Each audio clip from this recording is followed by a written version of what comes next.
Eu vou fazer algumas considerações sobre o livro de Salmos, que eu espero que seja o livro que esteja sendo feita a leitura diária. Muitas vezes, como eu não acompanho a divulgação dos áudios, pode ser que nem sempre as considerações de um livro estejam no início do livro. Eu procuro, o meu desejo é que primeiro tu leia as considerações para te ter um entendimento e depois tu acompanha a leitura. Mas infelizmente muitas vezes a gente não consegue juntar, harmonizar essas duas coisas. Mas a gente está procurando harmonizar de maneira que antes de ler um livro tu possa fazer a leitura ou escutar o áudio sobre o livro que vai ser lido na leitura diária. Então nós espero, pela bênção de Deus, que tu possa escutar a consideração de Salmos antes de escutar a leitura de Salmos. Então, para que tu possa entender, o livro de Salmos é uma coletânea de cânticos de louvor. Agora ele foi escrito por vários autores e durante um longo período de tempo. Muitas vezes a gente tem a noção que os salmos foram escritos por Davi, mas isso não bate com a realidade. Eu fiz uma coletânea, uma pesquisa já, e eu vi de Davi realmente teria 75 a 76 salmos que seriam atribuídos por Davi, porque o livro de Salmos tem 150 salmos e eles não seriam todos de Davi. Então se acredita que Davi tem escrito de 75 a 76 salmos, quer dizer, a metade do livro, mas tem vários escritores, tem Asaf, tem Salomão, tem Etã, Moisés, os filhos de Corá. Então não é só de Davi, embora que Davi seja conhecido como salmista de Israel, mas ele não é o único, embora que na sua grande maioria nós vamos ver que são, já no próprio título que foi colocado, tu vai ver que se faz referência a Davi. Agora é uma coletânea e ele é usado no culto de adoração em Israel. Não tem como é uma coletânea, não tem como dizer a data precisa. Muitas vezes tu vendo o título ou vendo a história, tu tem uma noção da situação que está acontecendo, e aí tu tem uma noção do período que aconteceu. Tu pega o Salmo 51, que Davi está fazendo seu pedido de perdão, e tu tem noção que ali foi após ele ter adulterado. Então tem coisas que a gente tem a ideia do acontecido, mas tem outras coisas que nós não temos esse conhecimento. O livro de Salmos ele vai conter sempre o que? A poesia hebraica, e ela é reconhecida mais pelo ritmo do que pela rima. Então as características fundamentais da poesia hebraica são a métrica, a disposição das estrofes. Então muitas vezes assim, o segundo verso repete o pensamento do primeiro com a palavra um pouquinho diferente. Aí tem outras vezes que o segundo verso contrasta com o primeiro verso. E também tem vezes que o segundo verso amplia, ou complementa, ou completa o pensamento do primeiro. Então é uma forma de uma poesia diferente da nossa, que nós geralmente nós temos um entendimento de poesia, é quando tem uma rima. Mas no caso deles, é do ritmo. Outra coisa que é interessante, nós sabemos que são vários tipos de salmos. Então nós temos salmos que são lamentações, que seriam orações pelo livramento de Deus, conforto em tempos de desespero e de desânimo. Muitas vezes nós nos identificamos, nós temos um sentimento dentro do nosso coração e nós não conseguimos manifestar em palavra aquilo que está dentro da nossa alma, aquilo que está nos agonizando. E aí tu lê nos salmos, parece que o salmo interpreta aquilo que está dentro da tua alma, o teu desejo de livramento de Deus, de conforto. Muitas vezes tu está angustiado, tem salmos que me falam muito, eu gosto muito do Salmo 13, só para te dar um exemplo, o Salmo 13 ele fala: até quando te esquecerás de mim, Senhor? Para sempre? Até quando vai esconder de mim o teu rosto? Até quando consultarei com a minha alma, tendo tristeza no meu coração cada dia? Até quando se exaltará sobre mim o meu inimigo? Então é um salmo de cobrando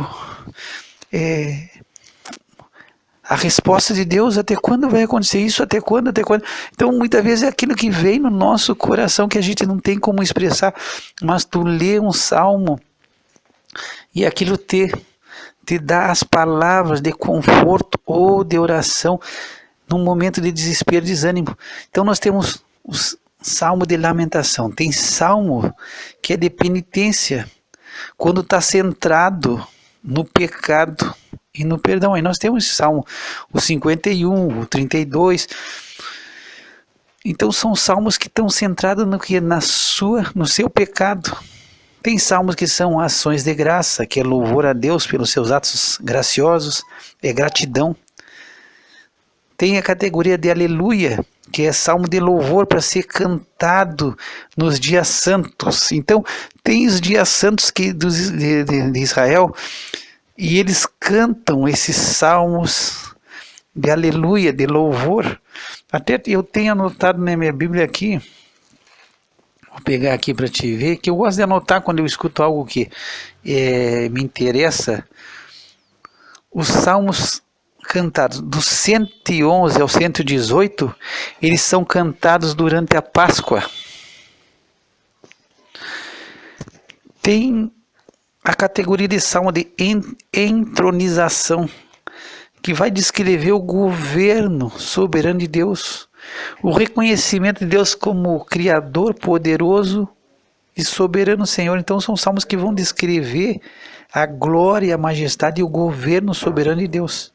Tem os salmos de peregrinação, ou ascensão, ou de degraus, que são cânticos de louvor, que eram entoados pelos viajantes que iam às festas judaicas.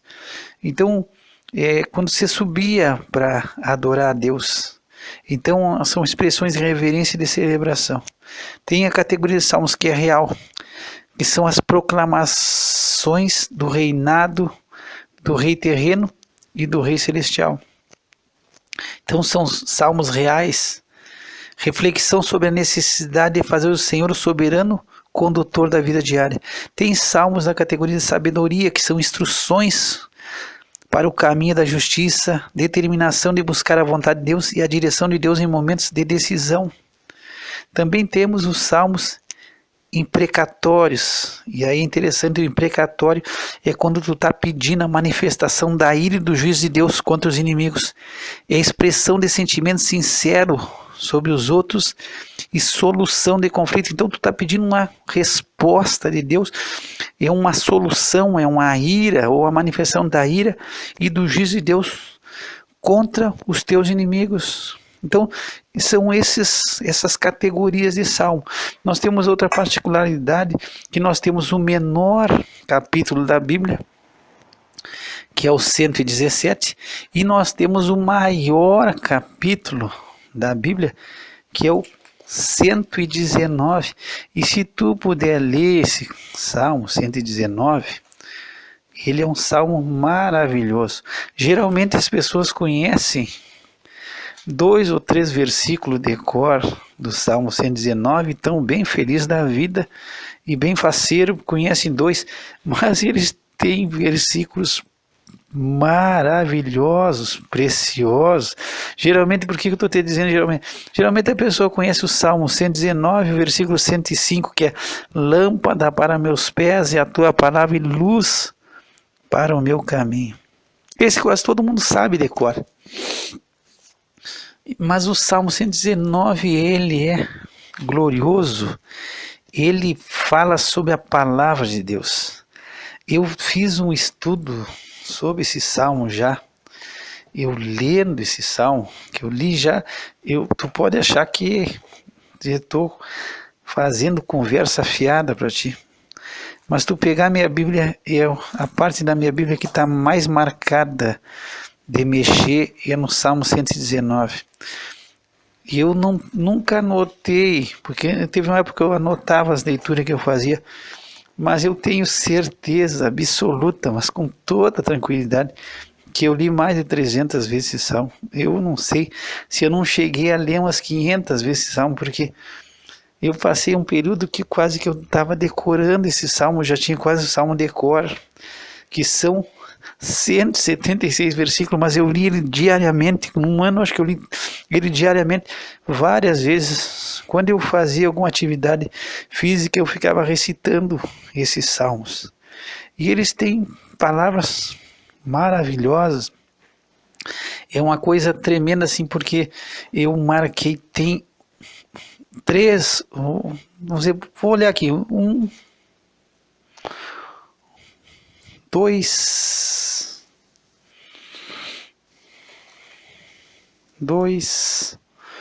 3, 4, 5, 6, 7, 8 versículos aqui que eu tenho anotado. 1, 2, conferir de novo. 3, 4, 5, 6, 7, 8, 9. Não, eu marquei 9 aqui.